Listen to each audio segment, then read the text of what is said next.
Assalomu alaykum aziz yurtdoshlar. Bugun men juda muhim masalani tushuntirib beraman. Kommunal to'lov bekor qilindi.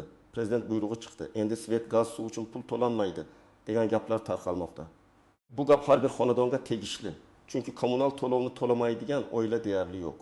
Lekin eng xavfli joyi shundaki, odamlar noto'g'ri ma'lumotga ishonib, keyin qarzdorlik, penya, tarmoqdan uzilish yoki sud ijrosi bilan yuzma-yuz qolishi mumkin. Shuning uchun men bu masalani oddiy tilda hujjat va amaliy holatlar asosida tushuntiraman. Aslida nima bekor bo'ldi? Nima bekor bo'lmadi? Kimlar yengillik olishi mumkin? Kimlar esa albatta to'lovni davom ettirishi kerak. Videoni oxirigacha ko'ring, chunki men sizga real misollar bilan qaysi vaziyatda turmaslik qonuniy bo'lishi, qaysi vaziyatda esa katta muammo keltirishini aytaman. Hozirning o'zida kanalga obuna bo'ling, videoga like bosing, chunki bunday ma'lumotlar ko'pchilikni ortiqcha jarima va asabiylikdan saqlab qoladi. Avvalo eng asosiy narsani ochiq aytaman. Kommunal to'lovlar butunlay bekor qilinmagan. Ya'ni elektr energiyasi, tabiiy gaz, ichimlik suvi, issiqlik ta'minoti, chiqindi xizmati kabi xizmatlardan foydalansangiz, odatda ularning haqqini to'lashingiz kerak. Prezident qarorlari, farmonlari yoki hukumat hujjatlari ayrim holatlarda aholiga yengillik berishi, ortiqcha hisoblangan qarzlarni qayta ko'rib chiqishi, ijtimoiy himoyaga muhtoj oilalarga subsidiya ajratishi yoki ayrim toifadagi jarima va penyalarga tartib kiritishi mumkin. Lekin bu hamma uchun kommunal to'lov nol bo'ldi degani emas. Oldin qanday edi? Oldin ham kommunal xizmatlar iste'mol asosida hisoblanardi. Masalan, hisoblagich bo'lsa, siz qancha kilovat elektr ishlatsangiz shunga qarab pul chiqardi. Gazda ham kub metr bo'yicha, suvda ham hisoblagich ko'rsatkichiga qarab to'lanardi. Hisoblagich bo'lmagan joylarda esa me'yor bo'yicha, ya'ni uyda nechta odam ro'yxatda turgani yoki belgilangan normativ bo'yicha hisoblanardi. Muammo shundan iborat ediki, ayrim xonadonlarda hisoblagich noto'g'ri ishlagan, ayrim joylarda eski qarzlar chalkash yozilgan. Kimdir ko'chib ketgan bo'lsa ham qarz uning nomida qolgan. Kimdir o'z vaqtida to'lagan bo'lsa ham tizimda to'lov ko'rinmagan. Endi nima o'zgardi? So'nggi yillarda kommunal sohada elektron hisob-kitob kuchaydi. Shaxsiy kabinetlar, mobil ilovalar, bank to'lov tizimlari, avtomatik hisoblagichlar orqali ma'lumotlar aniqroq ko'rinadigan bo'ldi. Shu bilan birga davlat tomonidan ijtimoiy himoya mexanizmlari ham kuchaytirildi. Kam ta'minlangan oilalar, ijtimoiy reyestrga kiritilgan xonadonlar, nogironligi bo'lgan shaxslar, yolg'iz keksalar, ko'p bolali oilalar ayrim hollarda yordam, kompensatsiya yoki subsidiya olishi mumkin. Lekin yana takrorlayman, bu yordam hamma uchun avtomatik kommunal to'lov bekor degani emas, balki aniq shartlar asosida beriladigan yengillikdir. Birinchi qo'yda siz xizmatdan foydalansangiz va hisob-kitob to'g'ri bo'lsa, to'lovni amalga oshirishingiz kerak. Masalan, bir oilada oyiga 2 kilovat elektr ishlatilsa, tarif bo'yicha qancha chiqsa, o'sha summa to'lanadi. Prezident bekor qildi degan gapni eshitib, 3 oy to'lamasangiz keyin qarz yig'ilib qoladi. Agar oyiga takamdan 1000 so'mdan elektr puli chiqsa, 3 oyda 2,4 ming so'm bo'ladi. Bunga penya, ogohlantirish, uzilish xavfi qo'shilishi mumkin. Odam men eshitgandim bekor bo'libdi desa ham tizimda qarz bo'lib turaveradi. Ikkinchi qo'yda, agar hisob noto'g'ri bo'lsa, darhol e'tiroz bildirish kerak. Masalan, sizning uyingizda suv hisoblagich bor. Oyiga odatda 5 kub metr suv ishlatasiz. Bir kun tizimda 5 kub metr chiqib qoldi. Bu holatda darhol to'lashga shoshilmang, lekin jim ham o'tirmang. Suv ta'minoti korxonasiga murojaat qiling, hisoblagich ko'rsatkichini rasmga oling. Oxirgi to'lov kvitansiyalarni saqlang, dalolatnoma tuzdiring. Noto'g'ri hisoblangan summa qayta hisob-kitob qilinishi mumkin. Mana shu holatda ayrim odamlar qarz bekor qilindi deb aytadi. Aslida bekor bo'layotgan umumiy kommunal to'lov emas, noto'g'ri hisoblangan qarzdorlik yoki asossiz yozilgan summa bo'lishi mumkin. 3-qo'yda ijtimoiy yordamga haqli bo'lganlar alohida tartibda murojaat qilishi kerak. Masalan, oilada daromad kam, farzandlar ko'p, ota yoki ona vaqtincha ishsiz. Uy ijtimoiy himoya yagona reyestriga kiritilgan bo'lishi mumkin. Bunday oilalar ayrim kommunal xarajatlarni qoplash uchun davlatdan yordam olishi ehtimoli bor. Lekin bu yordamni olish uchun odatda mahalla ijtimoiy himoya organlari yoki tegishli elektron tizimlar orqali ariza beriladi. Agar siz shunchaki men kam ta'minlanganman deb o'ylab kommunal to'lovni to'xtatsangiz, tizim sizni avtomatik ozod qilmaydi.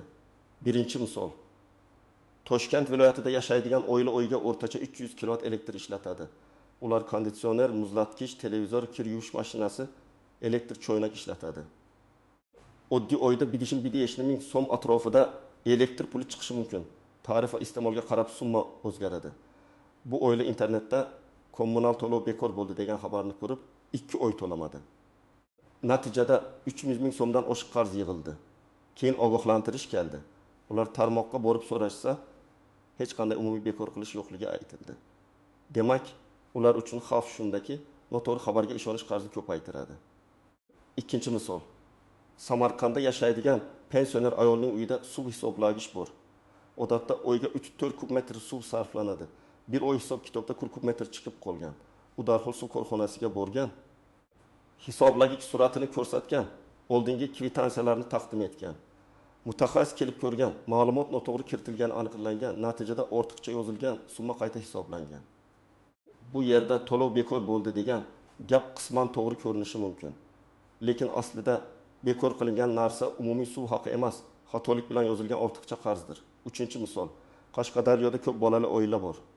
Oila ijtimoiy reyestrga kiritilgan, daromadi past bolalar maktabda o'qiydi. Ular kommunal xarajatlarni to'lashda qiynaladi. Bunday holatda mahallaga murojaat qilinadi. Ijtimoiy himoya bo'limi orqali holat o'rganiladi.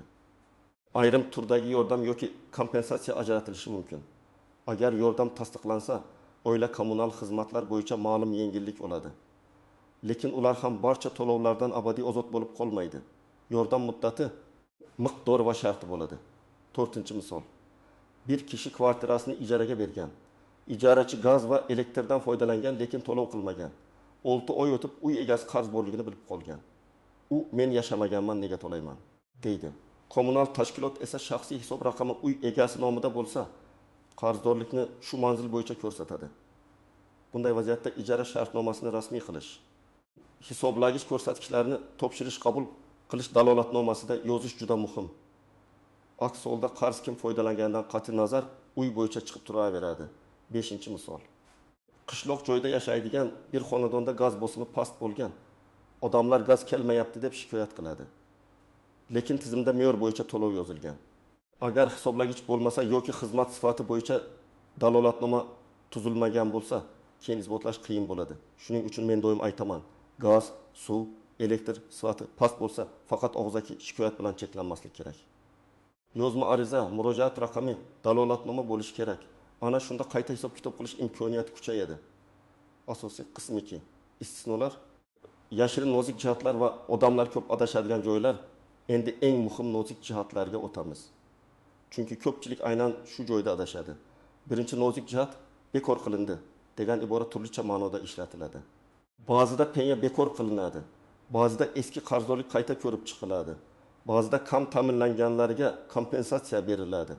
Ba'zida noto'g'ri hisob kitob o'chiriladi. Lekin odamlar buni kommunal xizmatlar bepul bo'ldi deb tushunib qoladi. Huquqiy nuqtai nazardan bu mutlaqo boshqa tushunchalar. Ikkinchi nozik jihat, prezident hujjati bo'lsa ham uning aniq matnini ko'rish kerak. Hujjatda kimga, qachondan, qaysi hududda, qaysi xizmat turi bo'yicha, qanday shartlarda degan savollarga javob bo'ladi. Masalan, agar hujjatda ijtimoiy himoyaga muhtoj oilalar uchun kompensatsiya deyilsa, bu bo'y xonadonda yashaydigan katta daromadga ega oilaga tatbiq etilmaydi. Agar hujjatda ma'lum davrgacha hisoblangan penya deyilsa, bu asosiy qarz ham o'chdi degani emas. Agar hujjatda tabiiy ofatdan zarar ko'rgan hududlar deyilsa, bu butun respublika aholisi uchun emas. 3-nozik jihat, kommunal xizmatlarning turlari alohida yuritiladi. Elektr energiyasi boshqa tashkilot, gaz boshqa, suv boshqa, issiqlik boshqa, chiqindi xizmati boshqa bo'lishi mumkin. Bir joyda yengillik bo'lsa, bu hammasiga avtomatik tegishli bo'lmaydi. Masalan, elektr bo'yicha subsidiya olgan odam suv qarzidan ozod bo'lib qolmaydi. Yoki chiqindi xizmati bo'yicha qarz qayta hisoblangan bo'lsa, gaz uchun to'lov bekor bo'lmaydi. 4-nozik jihat, hisoblagich ko'rsatkichini o'z vaqtida topshirmaslik qarz muammosini keltirib chiqaradi. Ayrim odamlar hisoblagich bor-ku, o'zi ko'radi deb yuradi. Agar hisoblagich avtomatik tizimga ulanmagan bo'lsa, ko'rsatkichni vaqtida kiritish kerak. Aks holda tizim o'rtacha yoki me'yor bo'yicha hisoblab yuborishi mumkin. Keyin siz haqiqiy ko'rsatkichni olib borganingizda qayta hisob kitob talab qilasiz. Bu mumkin, lekin vaqt, asab va hujjat talab qiladi. 5-nozik jihat, eski qarzlar bo'yicha da'vo muddati masalasi bor. Lekin bu ham avtomatik qarz yo'q degani emas. Ba'zi odamlar 3 yildan oshgan qarz to'lanmaydi deb aytadi. Bunday masalalar sud da'vo muddati qarzning tan olinishi, to'lov qilingan qilinmagani shartnoma va dalillar bilan bog'liq. Agar tashkilot sudga bersa, siz o'z huquqingizni bilib himoya qilishingiz kerak bo'ladi. Shunchaki eski qarz ekan deb e'tiborsiz qoldirish to'g'ri emas. 6-nozik jihat ogohlantirishsiz uzish masalasi. Amaliyotda kommunal tashkilotlar qarzdorlik bo'lsa, xizmatni cheklash yoki uzish choralarini ko'rishi mumkin. Lekin bu tartib qoidalar asosida bo'lishi kerak. Agar sizda qarz yo'q bo'lsa, lekin xato sabab uzishgan bo'lsa, darhol murojaat qilishingiz, to'lov kvitansiyalari va hisoblagich ko'rsatkichlarini taqdim etishingiz kerak. Agar qarz bor bo'lsa, kelishuv qilish, bo'lib to'lash masalasini so'rash mumkin. 7-nozik jihat. Kimdir sizga telefon qilib, qarzingiz bekor bo'lishi uchun karta raqamingizni bering desa, ishonmang. So'nggi paytlarda firibgarlar ham kommunal to'lovlar mavzusidan foydalanadi. Prezident yordam puli chiqardi. Kommunal qarzingiz o'chadi. Subsidiyani rasmiylashtirib beramiz deb karta ma'lumotlarini so'rashadi. Hech qachon SMS kod, karta paroli, bank ilovasi kodini bermang. Rasmiy yordam faqat rasmiy idoralar, my.gov.uz, mahalla, bank yoki xizmat ko'rsatuvchi tashkilotlar orqali tekshiriladi. 8-nozik jihat. Uy-joy mulkdorlari shirkati yoki boshqaruv kompaniyasi to'lovlari bilan davlat kommunal xizmatlarini aralashtirmang. Ko'p qavatli uylarda lift, yo'lak chiroqlari, tom, podval, hovli tozaligi, umumiy mulkni saqlash uchun alohida to'lovlar bo'ladi. Ba'zilar buni ham kommunal deb ataydi. Agar qaysidir davlat qarorida elektr yoki gaz bo'yicha yengillik bo'lsa, bu avtomatik ravishda boshqaruv kompaniyasi to'lovini bekor qilmaydi. Buning shartnomasi alohida. Endi men sizga aniq qadamlarni aytaman. Bu qadamlar har bir xonadon uchun foydali. Birinchi qadam. O'z shaxsiy hisob raqamlaringizni tekshiring. Elektr, gaz, suv, issiqlik va chiqindi xizmati bo'yicha alohida hisob raqamlaringiz bo'ladi. Ularni kvitansiya, mobil ilova, bank to'lov oynasi yoki xizmat ko'rsatuvchi tashkilot sayti orqali tekshiring. Faqat qo'shnining gapi, Telegramdagi xabar yoki kimningdir videosiga qarab qaror qilmang. Ikkinchi qadam, oxirgi to'lovlaringizni saqlang. Bank ilovasida to'lov cheki bo'lsa, skrinshot qiling, elektron chekni yuklab oling. Naqd to'lagan bo'lsangiz, kvitansiyani tashlab yubormang. Ko'p nizolarda aynan kvitansiya odamni qutqaradi. Men to'laganman degan gap dalilsiz bo'lsa, isbotlash qiyinlashadi. 3-qadam, hisoblagich ko'rsatkichlarni har oy bir kunda rasmga oling. Masalan, har oyning 25 sanasida elektr, gaz va suv hisoblagichini suratga oling. Surat ko'rinadigan bo'lsin, raqamlar aniq, hisoblagich raqami ko'rinsa yanada yaxshi. Bu sizga keyin men buncha ishlatmaganman degan holatda kuchli dalil bo'ladi.